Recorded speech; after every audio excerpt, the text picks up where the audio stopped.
Okay, scale of the day. Um, that's my new Les Paul, isn't it pretty? It's a beauty. It's that wood grain. Anyway, glorious, glorious stuff. Love it.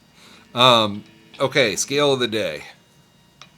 So I talked yesterday a little bit about the scale root patterns. You probably can't see it too well on here, but I'll be cutting some of this into the images. But those are my little notes on paper showing these patterns, right? There, you can kind of see it, I think. All right, so these are really important to learn. And I spent some time trying to decide how to number these because this is a real source of some confusion for beginning and even intermediate guitarists, which is that most guitar players pretty soon learn that there's a system out there of 5 chords and 5 scale shapes and 5 pentatonic forms.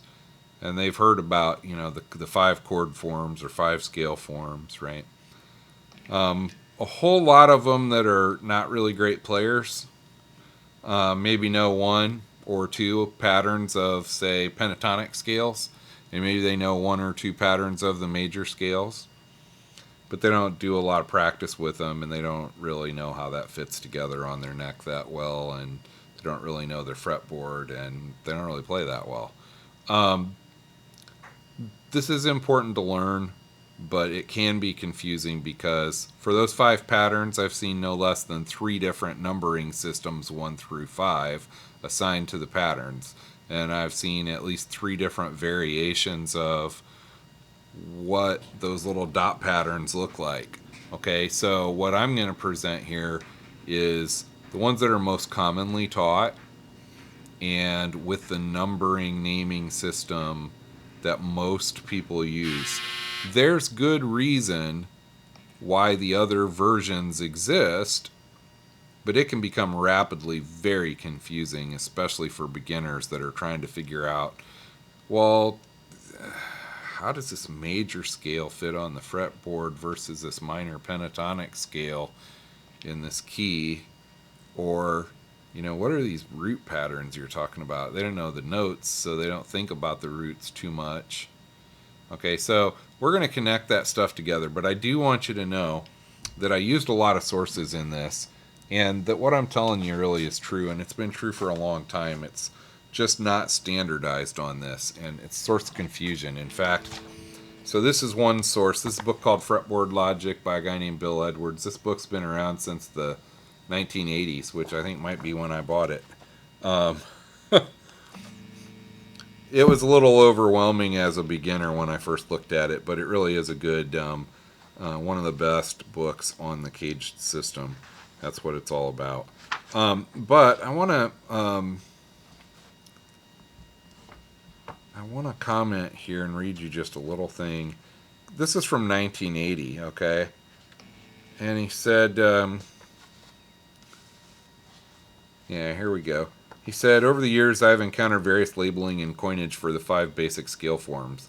I believe they have been more or less pasted on by well-meaning but ill-informed guitar teachers. Among them are the Greek modes, Roman numerals, and Roman numerals with alphanumerics, so form I for 1 or form IA for, 1A, form 2, form 2A, etc. Or primary, secondary terms like transitional patterns, descriptors like boxes, and stylistic names like blues scale and rock pattern, although the blues scale is a real scale. I imagine few things to be more confusing to a guitar student than the variety of arbitrary naming conventions given to the basic scale forms. He wrote that in 1980. I'm sorry to say, it's 2020, 40 years later, yeah, still true. Okay, so he uses just the C form, A form, G form, E form, D form nomenclature to describe, like, he'll say the C form of the G major chord, or the C form of the C major scale. Okay? But there is some value to assigning some pattern numbers to this, because most people name these patterns either pattern 1, 2, 3, 4, and 5, or pattern, or type 1, 2, 3, 4, and 5, or position 1, 2, 3, 4, and 5. Okay? And so you kind of want to know both. But the problem is they don't do that consistently on the numbering. They number it at least 3 different ways, which is frustrating as hell when you're a beginner.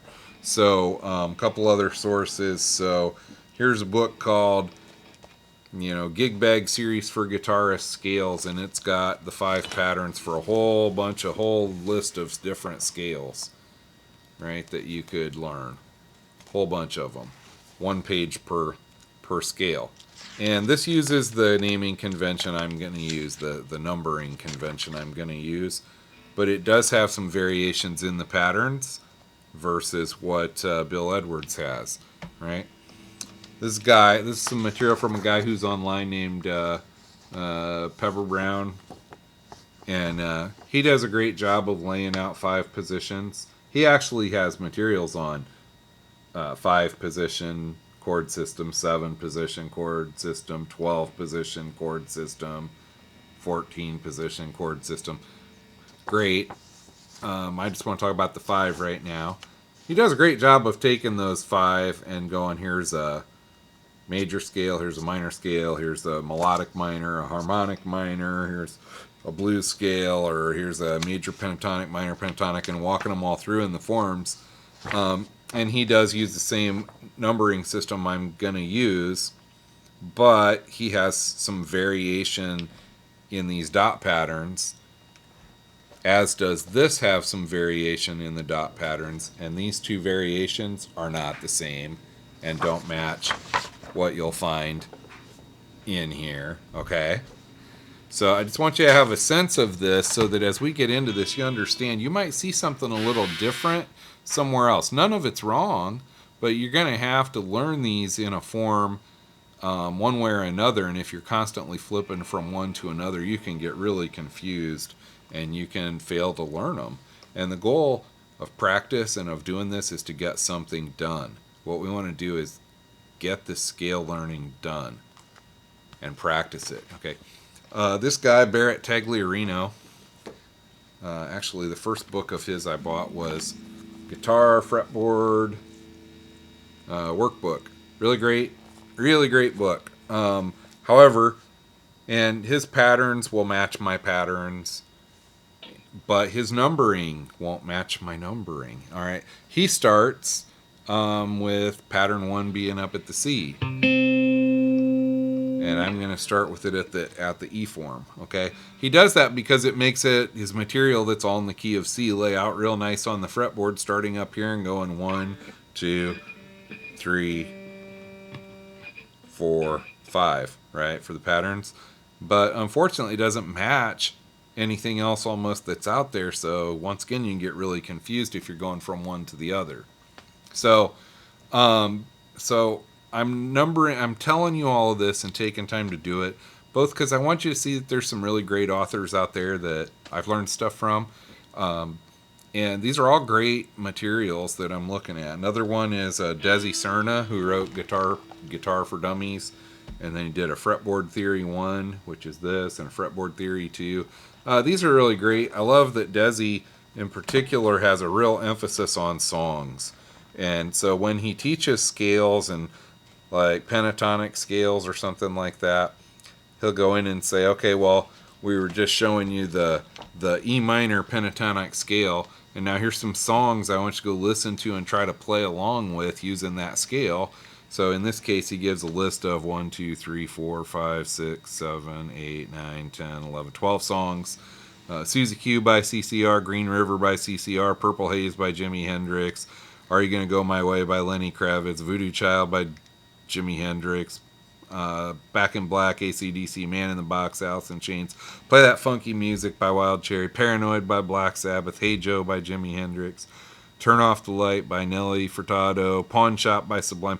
And he'll say, oh, the guitar riff, or the guitar riff and vocal melody, or the bass and guitar during the verse in another song, or the guitar solo for some of the songs. You know, this is the part that uses this E minor pentatonic scale, right? And then you can go listen to those and noodle on that scale form with those songs, or try to play along and match those songs that are using that scale. Great stuff, and love it. You know, the being able to tie all this classic rock and stuff is fantastic. You'll also find a lot of these scale patterns become, you know, especially the pentatonics. You can find bands that made their living just off the pentatonic scales. One I like is Molly Hatchet, and almost all their solo work and stuff is just working out of these 5 forms of the pentatonic scales, and usually out of 3 of those forms, and a whole lot out of 1 or 2 of those forms. So you can get a lot of mileage off of a few scale forms, but we want to learn them all over the neck and learn the fretboard and all that. Okay, I talked for 10 minutes. It's a lot of talk, but there's value in having you know that there are these different systems, and they approach it a little differently. None of them are wrong, but you kind of have to hone in on one. So I'm going to present one here with a consistent naming pattern, naming and numbering nomenclature as we go through a bunch of different scales. But for today, we're just going to talk a little more now about the C major scale roots that I showed them yesterday, and how they connect up the fretboard.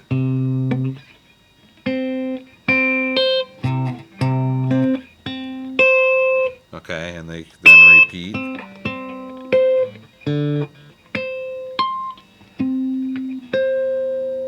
Those are all the C's on my fretboard, and I know that, right? When you practice these, this is how you want to do it. You want to go, all right, well, first of all, let me introduce this concept in case. So if you're not familiar with the CAGED system, the CAGED system basically uses bar chords that are in the form of the open chords. So C, A, G, E, and D, open chords. If you apply a bar behind them, you can slide them up. A bar is like this. Here's a C chord in the A form.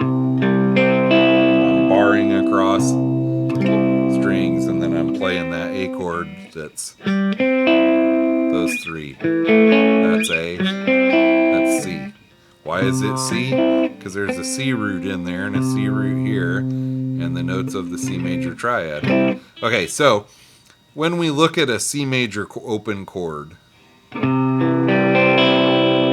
notes in that, you could hit the low E string, but most people choose not to because it makes it muddy.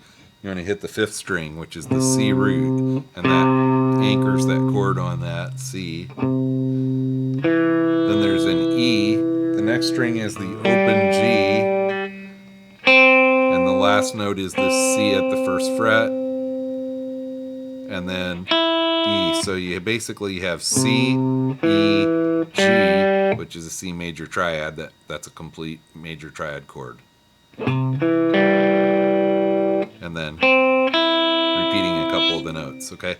So that's your C major chord. Am I trying to teach you the chord? No, I want you to see the notes that are in it and where the root notes, the C's, are. They're here, and they're here. We're going to build scale forms around these patterns. Okay, so here's how you practice this. You go the C form, pattern 3, you verbalize this. Pattern 3 has roots on the 2nd and 5th string, 2 frets apart. Okay, and then you go to the next one, it's the A form. The A form of C has roots on the 5th and 3rd string, 2 frets apart.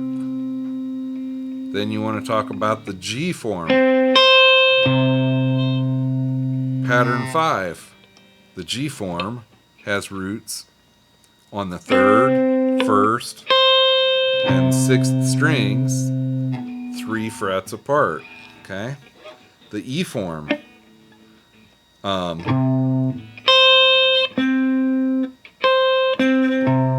Right here. So the E form, or pattern 1, has roots on the 1st, 6th, and 4th string, 2 frets apart. And then the last one here is the D form. Pattern 2 has roots on the 4th and the 2nd string, 3 frets apart.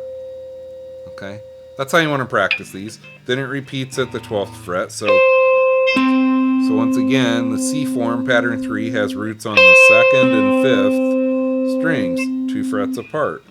The A form has roots on the 5th and 3rd strings, 2 frets apart. The G form has roots on the 3rd, 1st, and 6th strings, 3 frets apart. Pattern 1, the E form, has roots on the 1st, 6th, and 4th strings, 2 frets apart. And now I'm out of fretboard, and I've gone through that. I've played all the C's, all the C notes on my fretboard. There aren't any more hiding somewhere. That's all of them, okay? And they lay out in a specific pattern up the neck, okay? And so does every other note on your fretboard lay out in that same specific pattern. Those patterns just move around. So the C's start here, the D's start here, and those patterns would connect. That's pattern 3, the C form of D. E is here. F, whoops. F,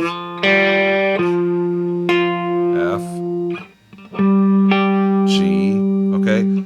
Once you start to see how it connects, now you're starting to say, oh, I could play in any key and know where these are.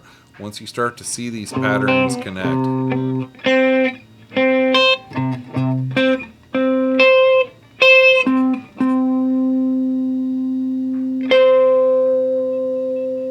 Okay?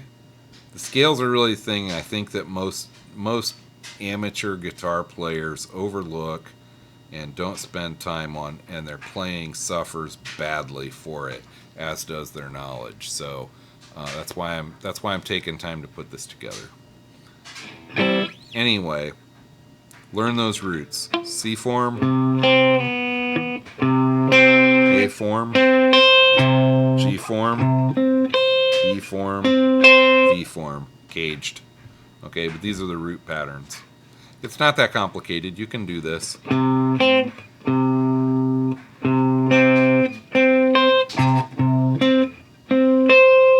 Is that really hard? No, it's really not once you do it a few times. If it's blowing your mind and you feel like you're getting behind and you go, but you were talking about this open C scale. And I don't have that down yet. Well, it takes a few days. Just sit down and work with it and you'll do fine. It just takes a little effort, and pretty soon it becomes more fun than effort. Enjoy.